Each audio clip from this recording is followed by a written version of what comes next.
Hi friends, எல்லோரும் எப்படி இருக்கீங்க? நல்லா இருக்கீங்களா? நாங்களும் நல்லாயிருக்கோம். இன்றைக்கி வந்து நம்ம டேபிள் ரோஸ் வந்து எத்தனை பூ பூத்துருக்கு அப்படின்னு சொல்லிட்டு அப்படியே ஒரு பார்வை பார்த்துட்டு வீடியோக்குள்ளே போகலாம். அதே மாதிரி செம்பருத்தி வந்து ஒரு பூ பூத்துருந்துச்சு. அது வந்து உருளைக்கு பிடுங்கி வச்சுட்டேன். அதுக்கப்புறம் ரோஸ் ஒன்று பூத்துருந்தது வந்து இப்போ பூஜை பண்ணுறப்ப சாமிக்கு வச்சுக்கலான்னு சொல்லிட்டு கட் பண்ணி வச்சுருக்கேன். அப்புறம் இது நைட்டு வந்து எடுத்த வீடியோ தான். வாழைப்பழம் நம்ம வீட்டில் வந்து நிறையா பழங்கள் இருந்துச்சுல, அந்த தார் பழுத்ததுக்கப்புறம். அதனால் சரி ஒரு 3 பழம் எடுத்துகிட்டு பஞ்சாமிர்தம் செஞ்சு சாமிக்கு சாமி கும்பிட்றப்ப வந்து வச்சுக்கலாம் பிரசாதமாக அப்படின்னு சொல்லிட்டு ரெடி பண்ணுறதுக்காக தான் இப்போ எல்லாம் எடுத்து வச்சுருக்கேன். வாழைப்பழம் 3 எடுத்திருந்தேன், நாட்டு சக்கரை கொஞ்சம், அப்புறம் தேன் வந்து முன்னாடி அம்மா வீட்டில் இருந்து தம்பி பையன் எடுத்து கொடுத்து விட்டுருந்தது தான். கொஞ்சோண்டு இருந்துச்சு. சரி இதே இப்போதைக்கு யூஸ் பண்ணிக்கலாம் அப்படின்னு சொல்லிட்டு வச்சுருக்கேன். நெய் தேவையான அளவு கொஞ்சோண்டு போட்டுக்கலாம். அப்புறம் வந்து ஏலக்காய் 2 தட்டி போட்டுக்கலாம். கல்கண்டு வந்து இல்லை, அதுக்கு பதிலாக வந்து சர்க்கரை கொஞ்சம் செஞ்சுக்கலான்னு சொல்லிட்டு விட்டுட்டேன். பேரிச்சம்பழமும் குட்டி குட்டியாக கட் பண்ணிவிட்டு சேர்த்துக்கலாம். அதுக்கு முதல்ல வந்து நல்லா வாழைப்பழத்தெல்லாம் உரிச்சிட்டு இந்த மாதிரி ஃபோக் ஸ்பூன் வச்சு நல்லா குட்டி குட்டியாக நைஸாக வந்து நசுக்கிக்கலாம்.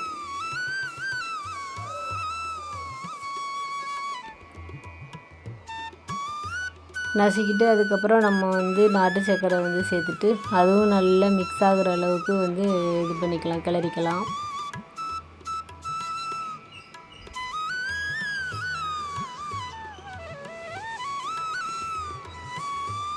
முன்னாடி பழனி போயிட்டு வர்றப்பெல்லாம் நிறையா அந்த மாதிரி பஞ்சாமிர்த டப்பா வந்து வாங்கிட்டு வருவாங்க மாலை போட்டு போயிட்டு வர்றப்ப. அதில் வந்து அப்புறம் நிறையா அந்த மிச்சம் இருக்கும்ல பஞ்சாமிர்தம், அதில் கூட நான் என்ன பண்ணுவோன்னா அந்த வாழைப்பழம் எதுக்கு நம்ம வீட்டில் பழுத்து நிறையா இருக்கிறப்ப வந்து அதில் சேர்த்து மிக்ஸ் பண்ணிவிட்டு சாப்பிடுவோம். ஆனால் அந்த டைம் வந்து நம்மளாவே சரி புதுசாக செய்யலான்னு சொல்லிட்டு ட்ரை பண்ணேன். டேஸ்ட் நல்லா தான் இருக்குது, சூப்பராக. அதுக்கப்புறம் நெய் வந்து கொஞ்சமாக விட்டுக்கலாம். நானே கொஞ்சம் நிறையா தான் விட்டுட்டேன், வேறு லைட்டாக கொஞ்சோண்டு விட்டுருந்தாலே போதும். ஏன்னா அந்த வாசத்துக்காக தான் நல்லாயிருக்கும். அப்புறம் தேன் வந்து லைட்டாக சேர்த்துட்டு அதுக்கப்புறம் நல்லா மிக்ஸ் பண்ணிக்கலாம்.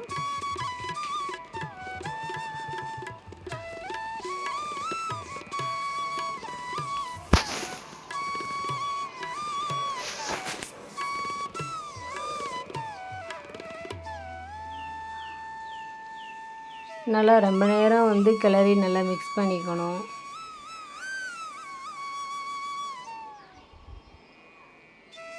ஏலக்காவையும் தட்டிட்டு லைட்டாக நசுக்கி விட்டுட்டு போட்டுக்கிட்டேன். அப்புறம் நைட்டில் வந்து பேரிச்சம்பழமும் இதுவும் கல்கண்டும் இல்லைன்னு சொல்லிவிட்டு அப்புறம் இதோடு அப்படியே மூடி வச்சுட்டேன். நல்லா நைட்டெல்லாம் ஊறிட்டு நல்லா மிக்ஸ் ஆகி இருக்கும். அதுக்கப்புறம் காலையில் தான் தம்பி போயிட்டு வாங்கிட்டு வந்தான். அப்புறம் தான் வந்து பேரிச்சம்பழமும் ஒரு அரை ஸ்பூன் 1 ஸ்பூன் சுகர் இருக்கும், அப்படியே சேர்த்துட்டு ரெண்டையும் வந்து மிக்ஸ் பண்ணி வச்சுருந்தேன்.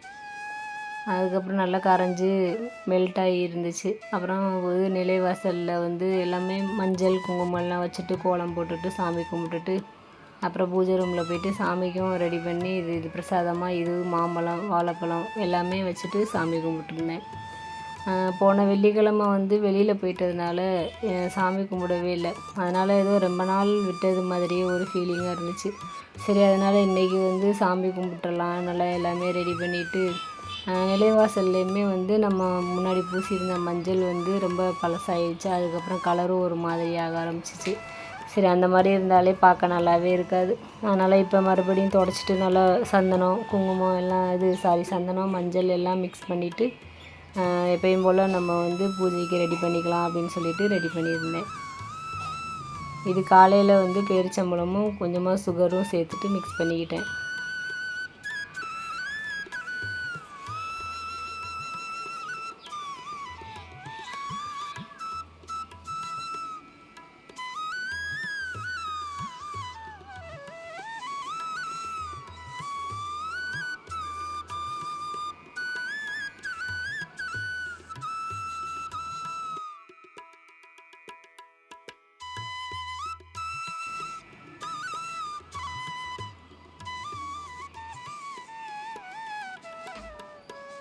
நம்ம சேனலுக்கு சப்ஸ்கிரைப் பண்ண எல்லாத்துக்கும் ரொம்ப ரொம்ப தேங்க்ஸ். இதே மாதிரி தொடர்ந்து சப்போர்ட் கொடுங்க.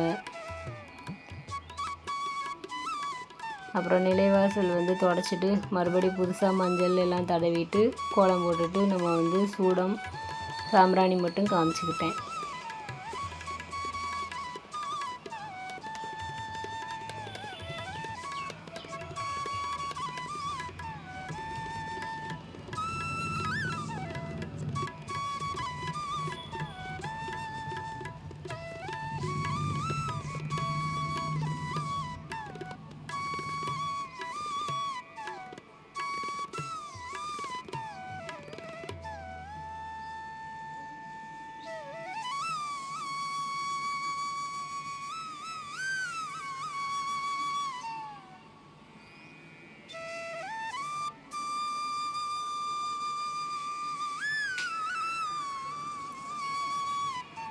அப்புறம் இந்த பூஜை வேலைகள்லாம் பார்த்துட்டு அதுக்கப்புறம் நம்ம அன்னைக்கு சந்தையிலேருந்து வாங்கிட்டு வந்த காகித பூச்செடியும் அப்புறம் செம்பருத்தி செடியும் இருந்துச்சு. சரி அதுவுமே வந்து இப்போ மழை டைம் வர்றதுனால வச்சு விட்டோன்னா நல்லா வேர் பிடிச்சிக்கும், நல்லா தழைஞ்சிக்கும். அதுக்காக தான் அப்புறம் இந்த வேலையெல்லாம் பார்த்துட்டு அப்புறம் அது போயிட்டு செடியெல்லாம் வச்சு விட்டேன். அதை வந்து நெக்ஸ்ட் வீடியோவில் காமிக்கிறேன் நான் செடி வச்சதெல்லாம். தனியாக வந்து காகிதப்பூக்கு ஒரு பக்கெட்டும், அதுக்கப்புறம் அந்த செம்பருத்தி வந்து ஏற்கனவே ஒரு ரெட் கலர் செம்பருத்தி செடி இருந்துச்சு, தழைஞ்சிருந்துச்சு. நான் குச்சி வச்சுருந்தது அந்த செடி கேப்லேயே நிறைய இடம் இருக்கும். சரி அந்த பக்கெட்டுக்குள்ளேயே வச்சிடலாம் அப்படின்னு சொல்லிட்டு வச்சுருக்கேன். எனக்கு தரையில் வைக்கிறதுக்கு வந்து வெயில் வந்து இப்போ வராது செட்டு இருக்கிறதுனால. அதுவும் இல்லாமல் நம்ம டக்கு டக்குன்னு ஏதாவது ஒரு முடிவு எடுப்போம். முன்னாடியெல்லாம் வந்து இப்படி தான் நிறையா செடி வச்சுட்டு அப்புறம் கார் ஏற்றுறதுக்கு இது இல்லைன்னு சொல்லிவிட்டு மறுபடியும் அந்த செடியெல்லாம் எடுக்கிறது மாதிரி ஆயிடுச்சா. அதனால் இப்போ நான் என்ன பண்ணுவேன்னா, சரி எப்போயுமே பக்கெட்டில் வச்சுட்டு அதில் வளர்த்துட்டோன்னா அப்புறம் அதில் குச்சி கட் பண்ணி கூட நான் அடிக்கடி வேறு வேறு பக்கத்தில் வச்சு நிறையா வர வச்சுக்குவேன். அதுக்கப்புறம் கூட தரையில் எங்கேயாவது ஒரு இடத்துல வச்சுட்டு நம்ம வளர்த்துக்கலாம், பிரச்சனை கிடையாது. ஸ்டார்டிங்லேயே தரையில் வச்சுட்டு அப்புறம் மறுபடியும் எதுக்காவது எடுக்கிறது மாதிரி இருந்துச்சுன்னா ஒன்றுமே பண்ண முடியாது. அதனால் சரி பக்கெட்டில் வச்சுட்டு நல்லா கொஞ்சம் பெருசாக வர வரைக்கும் வளர்த்துக்கலாம் அப்படின்னு சொல்லிட்டு வச்சுருக்கிறேன். அது 2 கலருமே சூப்பராக இருந்துச்சு, எனக்கு ரொம்ப பிடிச்சிருந்துச்சு. எப்போயும் ரெகுலராக எல்லோரும் வைக்கிற அந்த பட் ரோஸ் கலர் வந்து காகிதப்பூ எப்போயுமே நார்மலாக பார்க்குறது மாதிரியே தான் இருக்குமா. இந்த இது வந்து கொஞ்சம் கலர் டிஃப்ரெண்ட்டாக நல்லா இருந்துச்சு. அந்த செம்பருத்தி கலருமே நல்லா டார்க்காக நல்லா இருந்துச்சு, ரொம்ப பிடிச்சிருந்துச்சு. இப்போ மஞ்சள்லாம் நம்ம தடவிட்டோம். அதுக்கப்புறம் குங்குமம் வச்சுட்டு பூ எல்லாமே வந்து வச்சுக்கலாம். அன்றைக்கி வந்து செவ்வந்தி பூவும் ரோஸும் வச்சுருந்தேன், பட்டன் ரோஸ் வாங்கியிருந்தது. அது எல்லாமே வந்து வச்சுட்டு ரெடி பண்ணிக்கலாம். நம்ம கியோ குட்டி என்ன வேலை செஞ்சாலும் சரி நின்று அவங்க ஒரு பார்வை பார்த்துக்கிட்டே தான் உட்காந்துருப்பாங்க. அது நம்ம வேலை செய்கிறப்ப அது உட்காந்துருக்கிறதெல்லாம் பார்க்குறப்ப ரொம்ப அழகாக சூப்பராக இருக்கும். நல்லா சின்ன பிள்ளை மாதிரி உட்காந்துட்டு நம்ம வேலை செய்கிறதையே பார்த்துட்டே உட்காந்துருக்கும். அப்புறம் நிலைவாசல் பூஜை பார்த்துட்டு அதுக்கப்புறம் சாமிக்கு எப்படி சிம்பிளாக சாமி கும்பிட்லான்னு சொல்லிவிட்டு வாங்க பார்க்கலாம். நம்ம ஏற்கனவே ரெடி பண்ணி வச்ச பிரசாதம் எல்லாமே வச்சுட்டு சாமி கும்பிட்டுக்கலாம்.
நான் போடுற வீடியோலாம் உங்களுக்கு பிடிச்சிருந்துச்சுன்னா ப்ளீஸ் சப்ஸ்கிரைப் பண்ணுங்கள், லைக் பண்ணுங்கள்.